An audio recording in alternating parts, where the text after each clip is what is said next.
Oh, and there's Dr. Evan now. Let's see if we can.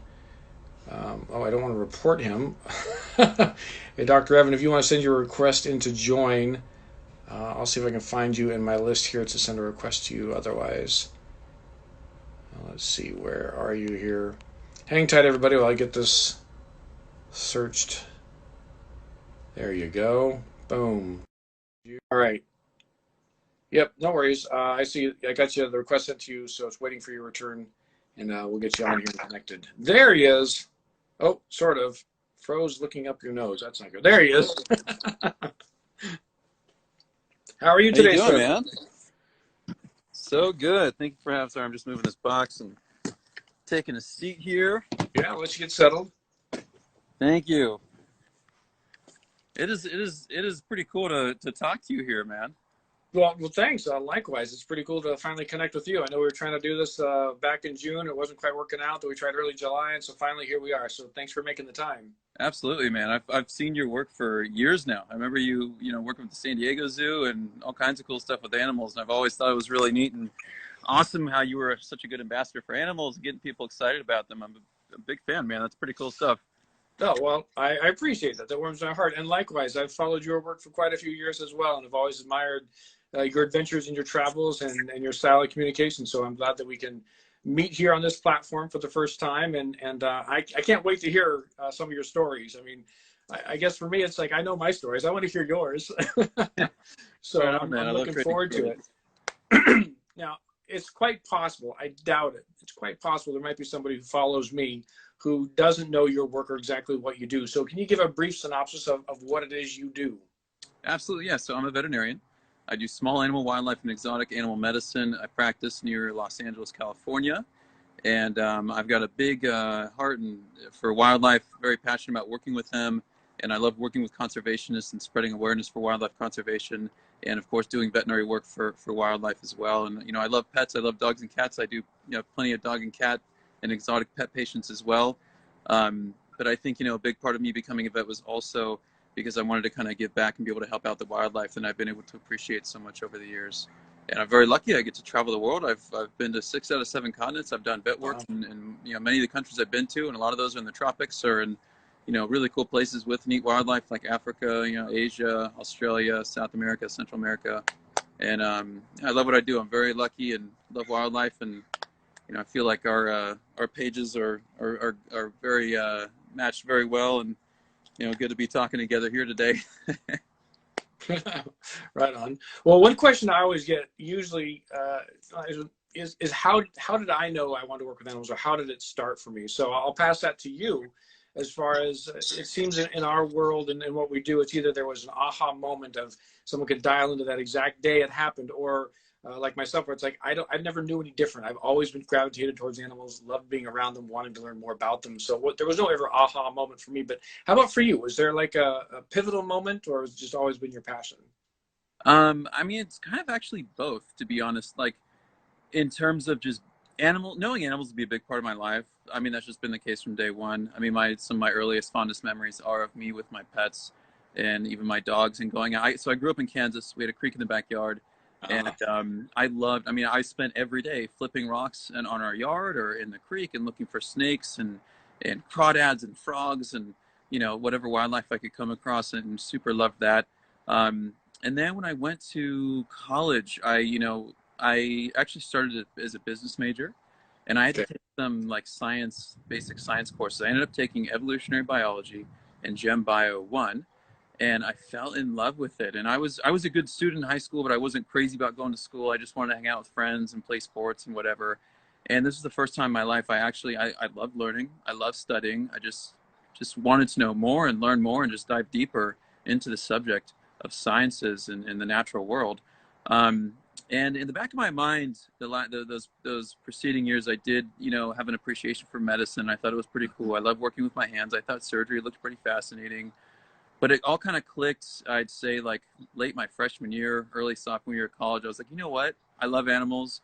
As a veterinarian, you can do everything. You don't have to as a human doctor, you just kind of have to be in a specific field, unless you want to Right. get sued for doing something totally different than your specialty. You can't really do that, at least not in the US.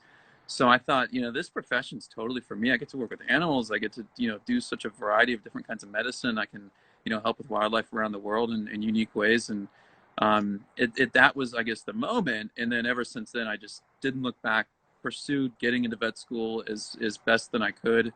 And I have no regrets, and I love what I do. And, every year keeps getting better, and I get to do more. Right on, right on. And so with your veterinary work and you're normally traveling around the world, all these places, and what you do, I mean, all of us everywhere, we've been impacted by what we can and can't do by this whole COVID situation. Has that impacted your work directly or kind of just changed things a little bit, or how has that impacted you? Yeah, no, I'd say it's significantly in terms of my abilities to actually go work with wildlife around the world. I mean, I had some big trips planned for the spring and the summer, and none of those are happening. This is probably in the last few years, this is the longest time I've not left home, even domestically. I've not even been anywhere else in the U.S. Yeah. I got back from Australia and I was doing a wildlife trip just on my own time and my own money. Just wanted to help out and hung out with a few rescues and some vets, and just to help out the wildlife that were affected by the fires a couple months prior. Right. I got home in early March, and then word of COVID really started spreading, and then we were in quarantine before we know it. So that aspect, yes, we're super affected. And in terms of being a veterinarian in practice, we are very busy right now because some other practices have had to close down or really limit hours. And so that's been for our practice. I get that's been good and keeping us busy. And then we are practicing differently because we're doing what's called curbside check-in. And some of you guys might be familiar with that. And that's where we're basically, a technician is taking in patients from the parking lot, bringing them to the hospital, and then I'm calling owners, to their cell phone in their car and having a discussion about the history and why we're here and what we need to do today. And then I look at the pet and we kind of go from there. But those change practice a little bit too. Yeah. But yeah, no, it's different. It's very different. I'd say the last 2 or 3 years, I've been, out of town at least a third of the year, if not more. Yeah, I get that. It's normally we spend at least twice, sometimes 3 times a year in New York doing the shows and going out to our conservation sites around the world, at least once a year, and all that's on hold right now. So Yeah, it's definitely different. That's for sure.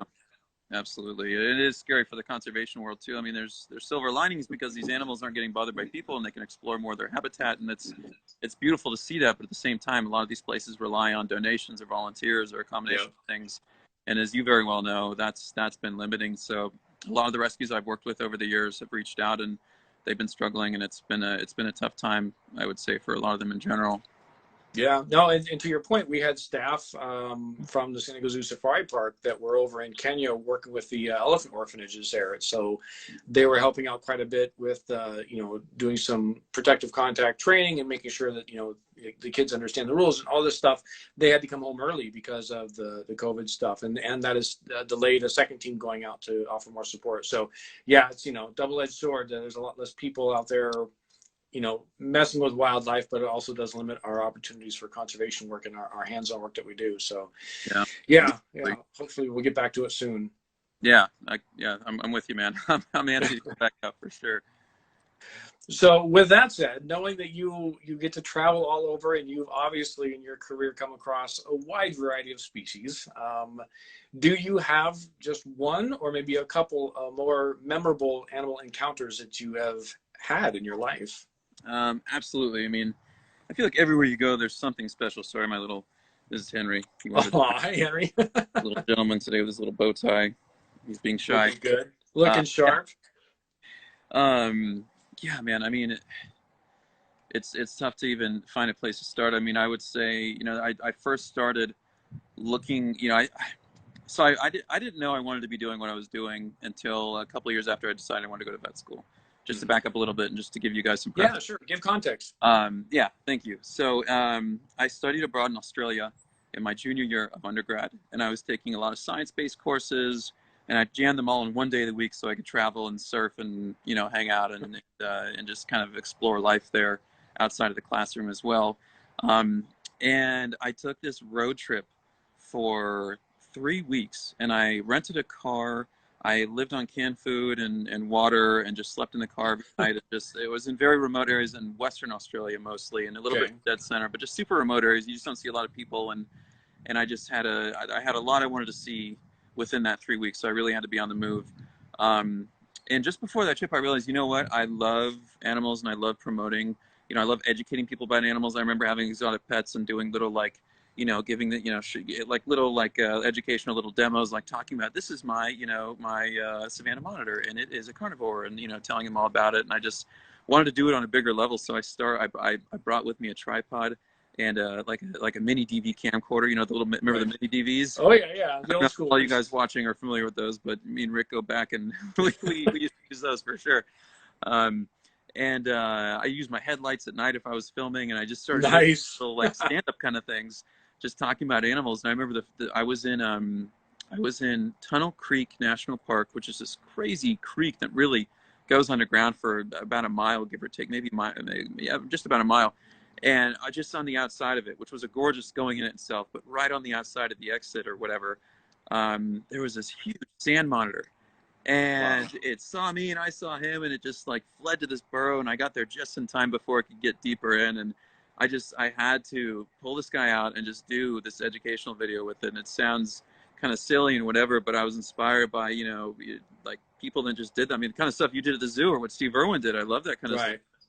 And you know, having that moment was it sounds like not a big deal, but a big 6-foot sand monitor, that was kind of where it all kicked off. And then, you know, the next year I did another study abroad actually in my undergrad to knock out some more science courses and just have some fun and explore. And I went to Tanzania. Nice. Wow. Well, yeah, it was super special. East Africa is awesome. You know, It is. well, Uganda, I love Rwanda, I love all those countries. And I would say one of the most memorable moments there was coming across a hippo by myself in this little waterway, and it scared the crap out of me because, you know, I'd been there long enough, and I knew some statistics about hippos and their behavior, and it was a dry season, so there was even less water. So, you know, to me, I'm thinking, wow, there's ground to be even more aggressive because there's less resources of what this wants. And I was doing like a mock study research project with a small group of my classmates, just like 4 people out of a 20-person class. And we were basically recording hippo aggressive behaviors based on their location in the water, just to see what, you know, kind of get an idea of where the ideal spots are to be in the water and how much aggression we see there compared to the periphery. And that's a whole other story. But anyways, I went off to the side. I had to pee in the woods basically, and so I went around this creek bed, and it was kind of submerged a little bit. It was like a dry creek bed, but it had like big, like dirt walls. And I went around this corner. I'm like, man, I might find a snake or something cool. And I stumbled across something I did not expect, and that was a big hippo. And this guy was like, I don't know, within 30 feet or so of me, like way too close for comfort. And as soon as I turned that corner, he's looking right at me. He heard me and smelled before I was. Oh, sure, yeah. You know, as you probably know. And I come around the corner. We're looking each other in the eyes. I stop eye contact immediately. In my periphery, I can see him, like he's kind of like moving his front paw. Almost, it sounds silly, but almost kind of like in an exaggerated way, like in the cartoons, the bulls do it kind of thing. Right. I'm not saying he was gearing up to come charge me. I don't know what he was doing, but he was, you know, he was positioning his foot for something. And then his breathing got a bit heavier, and I'm thinking this could be the end of everything. This is a horrible place to be. And you know, I basically just kept my eyes off of him, but in my periphery was very much focused on him, and literally just walked backwards around that corner. Wow. And once I was out of eyesight, I flew out of there, and everything was fine. But it was this very humbling experience that you just, you know, some days out in the bush, you don't see anything. You know how that is. You know, you get out, you hope to see everything, and it's just, you know, it's nice to be in those habitats, but you're not seeing what you want to see. And other days, you see more than you ever wanted to. And so that was a reminder. Sometimes closer than you want to. Yeah. And so close calls like that are always humbling and exciting, I guess, and interesting. I mean, one time I was in even Florida, you know, our own backyard. I think people, you know, take where we live for granted, or where you live anywhere in the world for granted, because anywhere in the world there's fascinating wildlife, and it's special and unique and adapted to live in that environment that makes it different compared to anywhere else in the world. And so I love North American wildlife, and I think we have some super cool stuff here. And I was in Florida, and I think that's one of the best states when it comes to reptiles. Of course, you got those big turtles, and we got, you know, crazy snakes there, and the biggest rattlesnake in the world, eastern diamondback, and then the American alligator. And you know, I was in this waterway on this private property, and we had to relocate. Me and a buddy were trying to relocate for a friend. It was like a probably 300 I would say at least 350-pound alligator, and luckily it was pretty mellow. Wow. But I was able to noose it and pull it up on land and jump it and restrain it, and everything went really well.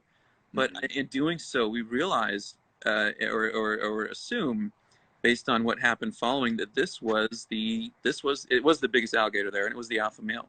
Because after we did that, for the next 2 hours, we sat there and just listened to bellowing and jaw snapping and so much social behavior at night. Wow. And it was so fun to just hang out under the stars with nobody else and just see all these alligators re-establish their territory, after such a big player was taken out of the water. But I mean, I could go on for days, man. Those are just a couple that come to mind early on in my, fun experiences with animals. But, I've gotten to work with so many cool species in so many parts of the world, and every one of them is different, unique, and special in a way. And each animal has its own individual personality. As you know, you've gotten to work with so many cool stuff too. And it's like every experience we get, it's just like you're just thankful for it, and it's just a lot of fun. Yeah, definitely. I mean, that's part of asking the question too. Most memorable animal encounter is that, can you really dial it down to just one? Right. Because there's so many. But I want to go back real quick, because I know, you and I, both animal people, most of our audience understand and follows us because of animal love. But we got to explain that you literally could have died there in that dried out riverbed with that hippo. I don't think people realize that these big, fluffy looking, round, marshmallow type looking animals are actually the deadliest animal in Africa. Their size is not to be taken for granted. No. Their speed, they could have outrun you in a heartbeat if he wanted to get you. Right. So, I mean, you knew in that moment that could be it. I heard you just say it when you're telling the story. Like, this is a horrible place to be. Wrong place. When you finally got out of that, when you turned around and slowly walked yourself out of there, and then were able to hightail it out of that creek bed, and you realized you still were alive. I mean, how long did it take to come down from that? Right. It was a minute. We had it. So that was in the Serengeti, and we had a bit of a drive back to camp. We were camping in a pretty different side of the park, and it's a pretty good sized park. And I think I was white and quiet that car ride. I was just like, you feel like, and obviously he didn't even run after me. It could have been even worse or closer, right? But it was close enough for me to feel like, in some ways, I cheated a near death kind of thing almost. And so it took a minute, and I didn't even have an appetite for a couple hours. Like, I was just like, oh my God. And that was really new for me. And I was 21 or 22 at the time, and hadn't had a lot of travel experiences or, worked with a ton of wildlife. I wasn't a vet at that time. I was an undergrad student. And it was, it took a minute, dude. It was freaky. Well, that's just it. It's like, the average person has that experience. They may not really understand the depth of what they came across in the moment. Whereas someone like you or myself, it's like, the risk that's at hand right there. So, yeah, I can't imagine, man. That's got to be something else. And I want to go back and I'm sorry, I got this portable charger, and it's just being flaky with me. I might grab my laptop, but I'll let you keep chatting here. Sorry, I don't know. All right. Well, I was just going to ask. I was going to go further too about the alligator story. Yeah. In that, a lot of people don't realize reptiles have that sort of social or semi-social dynamic where, when that larger, obviously more dominant male is removed from the picture, that changes things. So I was going to ask you if, in the behaviors you were watching, did it seem like it was more unique than what you would normally see in the evening with those guys? Yeah, I mean, because when you're with them normally, or you see them in the wild, I mean, that a lot of that's already established, and that's not, it's not right. We completely threw a monkey wrench in that dynamic. We took out the head honcho of that water body, or certainly at least that area of it. Right. And yeah, I mean, that changed everything. I mean, I don't think at that point I'd ever seen a crocodile really in the wild with my own eyes do a jaw, like a head slap, or do those bellows. They do those, like that crazy bellowing, and like hearing that in different directions. I'd never experienced anything like that. I mean, there was so much communication going on, and so much like challenging going on, and I mean, a lot of these guys, did not agree with who was next up to do whatever it is they wanted to do, or occupy what they wanted to occupy, and so they had to kind of talk that out and sort it out. So yeah, that was fascinating, and getting to, it's kind of, it's like one of those things where you see in documentaries and stuff like this for videographers and nature photographers, and get out and they spend weeks or months out in the field to finally Right. get that key shot. Oh yeah, We just yeah, got to see it that night. It was kind of like one of those kind of things, you know. It felt like absolutely, special. absolutely. Yeah. Sorry, I'm trying to Get charge. that figured out. Like, yeah, it's like, okay, we're holding a charge now. Yay! Now. Okay. Well, I won't keep you too much longer. No, We just got a I'm couple happy more. to chat. Couple No, more. no doubt. What the question that then comes to mind, knowing you've had all these adventures and these travels, is there somewhere you would like to go that you haven't been yet? Absolutely. I mean, that's a long list. I've been to Long list, all right. 40 something countries, you know, which is not bad. And I've seen a lot, and a lot of those were motivated for me to go because of the landscape and the wildlife and whatnot. Um, so I've not been to Madagascar, you know. I love going to unique places and have endemic species that exist nowhere else on the planet. And I think that's just like one of those super iconic, you know, kind of places like that. And they have such a, you know, I've never seen lemurs in the wild, obviously, and just the variety of chameleons and reptiles they have there too. And they've got some Yeah. there as well. I'm a big venomous snake fan, and I'd love to see some of those big spitters and stuff they have. So that's up there. I've never been to India, and Okay. India's got crazy wildlife. I got to see gharials for the first time in my life in Nepal at the end of last year, and that was super special. And I got to work with some elephants at this rescue, and it was gorgeous. But man, I'd love to get to India. I mean, they between the culture and the wildlife and the history and everything, I think that would be a super cool spot. I've heard amazing things about Guyana in South Africa. I don't know many people that have traveled there, but apparently, I mean, they just have some crazy jungle, wild waterfalls, crazy, like really, you know, pretty dense with wildlife. Like Right. you know, Costa Rica is like it's one of the most biodense places I've ever been. It's so protected and preserved, and so, you know, they tourism is so big there, so they make a big effort to keep their animals around, and that's how it is. Everywhere you go, you're just seeing tons of coatimundis and parrots and spider monkeys and sloths and everything, and the snakes too. And apparently Guyana is really solid for that. But that's the beginning of a very long list. I mean, Mozambique's up there, Namibia, big time up there. Apparently Namibia is great for road tripping, and you can do it on your own, which is pretty unique in sub-Saharan Africa. Most places really ideal to, as you know, have, you know, connections or guides or somebody that can kind of help you along the way. You don't, it's not like traveling and backpacking in, you know, Central America or Southeast Asia. Right.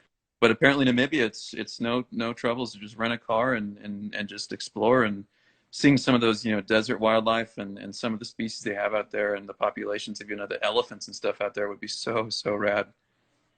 Yeah, exactly. Yeah, I have not been to Namibia, but when I was in Botswana, you know, there was the elephants and just all that diversity migrating through. It's just amazing. So yeah, I mean, that would be very similar, especially if you're on your own, just road tripping. That would be. I love that. Right? Yeah, that'd be crazy, right? Just yeah, go wherever you want to go. No worries. I mean, that's the unique thing in Africa, because usually you do have to be with some kind of guide or something, which is great. Because you know, make new friends, you have connections with locals, and have an idea. You're going to learn about the communities and the culture there better. But I love exploring on my own and on my own time, and you know, it's nice to get out of the car and that kind of thing too, and not just be stuck in a vehicle all day. Right. I'm right there with you. Well, I usually run these about 30 minutes, but we can talk however long you want. But I want to make sure I don't miss this one thing from you, because one of the, and it's completely selfish on my part. This whole doing interviews on IGTV started because we were heading into Endangered Species Day, and you know, myself as an educator, yourself, other people I talk to, we all have our spiels on when someone asks us about, you know, endangered species or conservation, and we have our talking points, and those are all great, and I think we should keep doing them because they are important. Absolutely. But it's also fun to kind of just hear our own stories and make that connection to our audience by telling our experiences. So this question that I'd like to wrap up with is, when you've given a talk or presentation or spoke to anybody about the wildlife that you work with and all that, and people say to you, I want to do that. I want to do something that's going to help.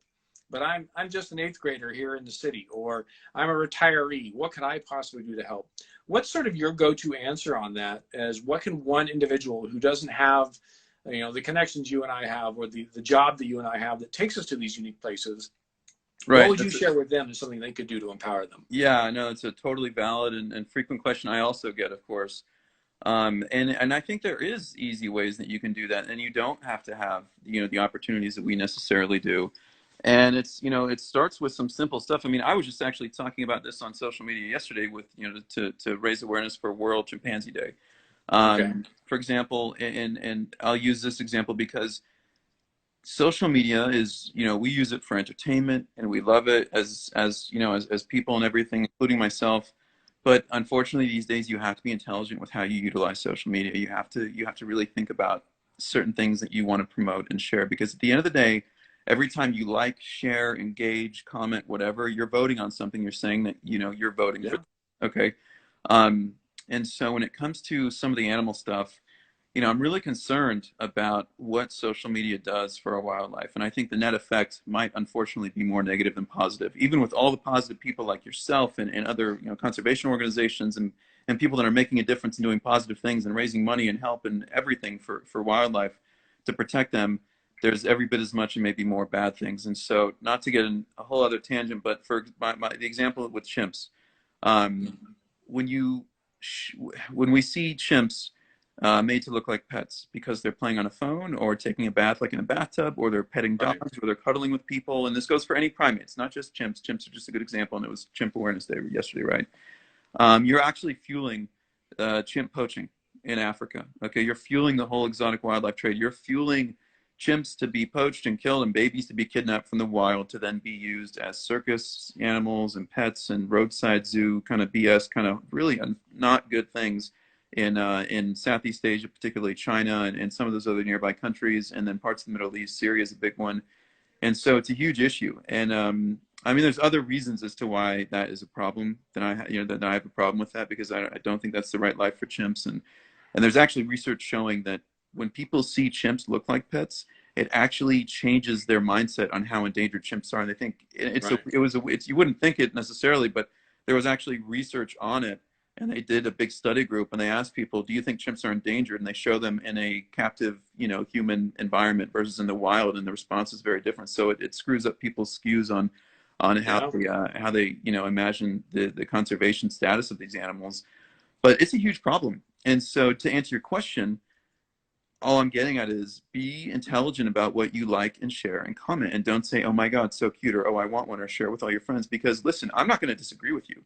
It is adorable as hell to see a chimp doing any of these things, or to see a monkey Right. get a cuddle. And like, I mean, I think anybody responding and engaging with this, it's a good sign that they love animals and that they like primates. So I'm not faulting anyone or shaming anyone whatsoever, because at the end of the day, I think they're all animal lovers too. I just don't think they realize how negative this is and what a big problem it causes, and how it fuels Yeah. a really, really ugly industry. And I've worked with chimp rescues in Liberia, and even more in Congo. And you see what these chimps go through and the psychological stress. And you have to remember, as far as we know and as far as I think, chimps can pretty much experience any emotion we can. They can mourn the losses, they can be depressed, they can be sad, they see their family killed in front of them. That means every bit as much to them as it does to us. So to put these animals through that and then put them in the illegal pet trade, where they eventually probably grow up, they're too dangerous, and they have to go to some rescue, and now they've lost their families twice, and the amount of Right. Yeah. psychological distress and trauma is so real. So one thing is, in a long long story short, be smart about what you engage with in social media. It makes a real difference, and you don't have to be anybody. You don't have to have any connections to do that. It's as simple as just Right. That's true. everybody's going to see it. So anybody can do that. Number one.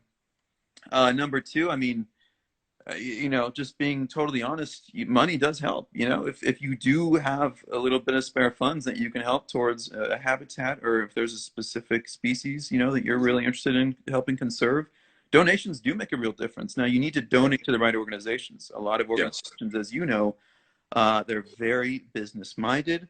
Not a lot of the money goes to the animals, and these organizations are very effective at getting influencers and celebrities, to promote what they're doing. And really, at the end of the day, the animals that really need it aren't getting a lot of it. And the really good Yeah. guys are really in the trenches, and really their hearts for the animals, and they're putting their efforts into that.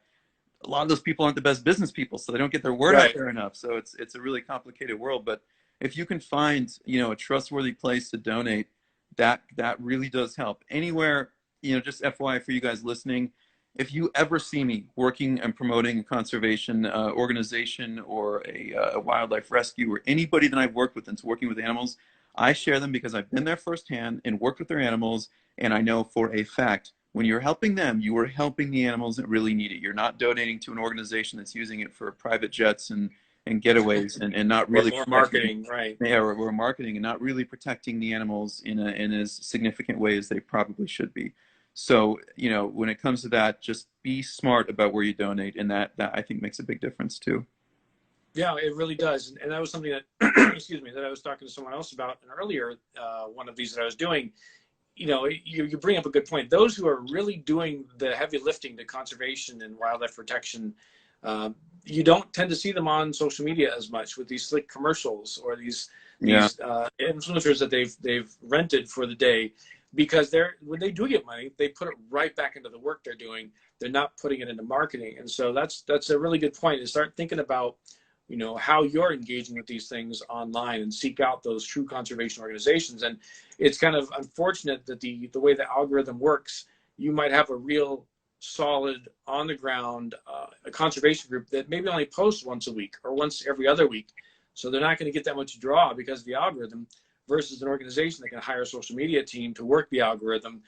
You know, it's checks and balances, and that's what the tough thing is in conservation. Sometimes we do need to think about maybe allocating money to understanding how to reach more people to get that support. But you Oh, I also, couldn't agree more. I'm not you saying also, but you also want to do what you're there for, which is the exactly. There's a conservation. fine balance and there's a fine line, and these organizations, they need to invest more resources, and they need to invest, you know, donors' money and money into getting Yeah, out there more, because that at the end of the day that will make a bigger difference. So yeah. I'm not saying you're bad if you're doing, if 100% of your Oh money is no, going straight towards feeding animals, right? So no, I no. I know totally exactly what agree. you mean. I was just saying that that's kind of the Yeah, conundrum we're all faced with. Those that it do this is. work And and those that are people truly in generally it. don't have a good business mind. You know, Yeah. some do. I'm not saying that. I'm not totally generalizing, but many of them. No, I know. I mean, same with vets. Vets in general, on average, are not great at business.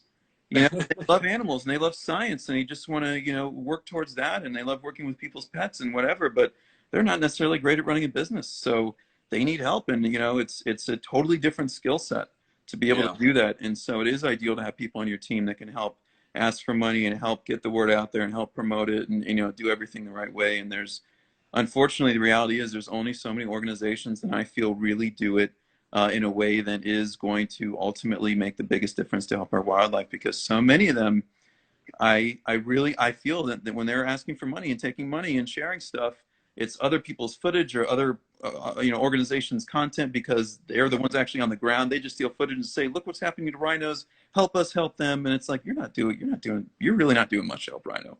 And when you ask for these Right. people's money, they're not going to spend it where they need to. And the rhinos that really need it, for example, and I say rhinos or whoever it is, aren't getting Yeah. what they need. And you know, Yeah. those people, to me, the ones that are really, you know, maybe some organizations you might even be familiar with, and I'm not going to name names or anything like that. To me, those people are every bit as bad as people paying poachers, and they're worse than poachers. Poachers just need to feed their family, okay? Yeah. And so it's a tough. That's a slippery, you know, discussion. But when it comes to people paying the poachers and the money behind it, I don't think these people are Right. better, because you're Right. taking resources and money away from animals that need it. And you know it. You know better. Yeah. So that's a whole other soapbox I won't get into. But yeah. Fair enough. Fair enough. Well, I think the only stone we haven't overturned here in our little interview is, do you have a favorite species of animal? You know, I'll tell you, the my very first favorite animal was actually an octopus, and I had this inexplicable, utter fascination for them from a very young age. I mean, I didn't even know all their high tech abilities, you know, that I'm Right. aware of now. I mean, they're total aliens. They have blue blood. They can think with their arms. I mean, they're really, if there's one species that's an alien, that's what it is. Um, but going into that, you know, I loved dinosaurs as a kid, and I loved reptiles. I was so fascinated by crocodiles and Okay. snakes and venomous snakes, and I would say that's what really initially got me you know, got me really just to delve in the All animal right. world. And I appreciate so many other kinds of species and invertebrates and other vertebrates and everything. I mean, every animal has a unique adaptation I think we can find fascinating and appreciate in a real way. But I would say, you know, crocodiles especially, I mean, they are these modern day dinosaurs, and their adaptations are fascinating, and they're these, you know, they're one of the few, if only, reptiles that nurture their young after they've hatched or been, you know, live born. And they're so neat to me, and they've got that crazy look and that carnivore thing going on that you just, I think so many little boys are just fascinated by. But those guys, yeah, those, and sharks as well. I had a bit of a shark obsession, and I still do. Um, but yeah, that's kind of what got me like in. And then I've loved working with big mammals and small mammals and marsupials and birds and insects and everything. I love it all.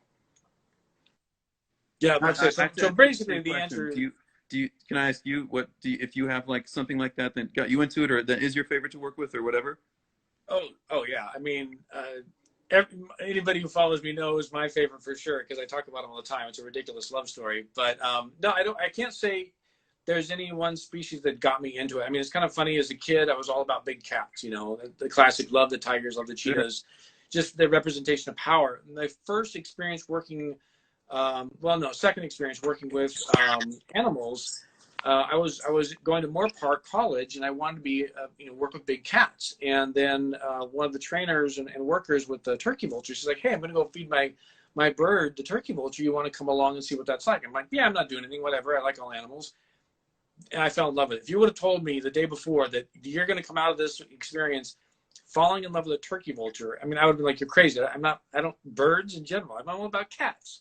So just getting to know that turkey vulture as an individual, I just fell in love with them. I have so much respect now for vultures, all species Totally. of vultures. It's just amazing, amazing birds on so many levels.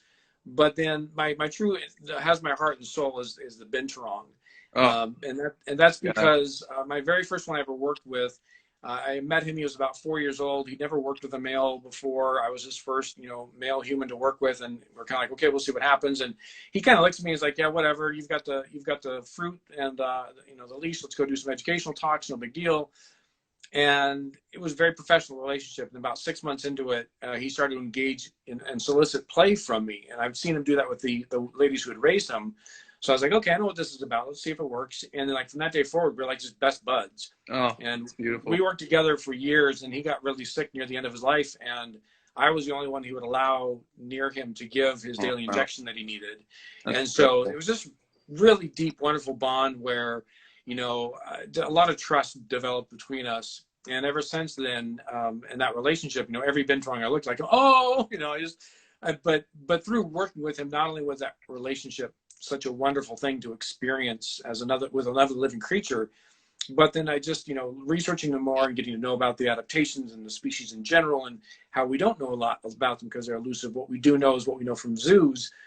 Just so many cool things about them that I just find so fascinating. And so for years, my answer was, especially as a spokesperson for a big zoo, I was like, well, I can't pick one favorite. I Right. like all animals equally. Here's a handful of ones I'll list that are some of my favorites.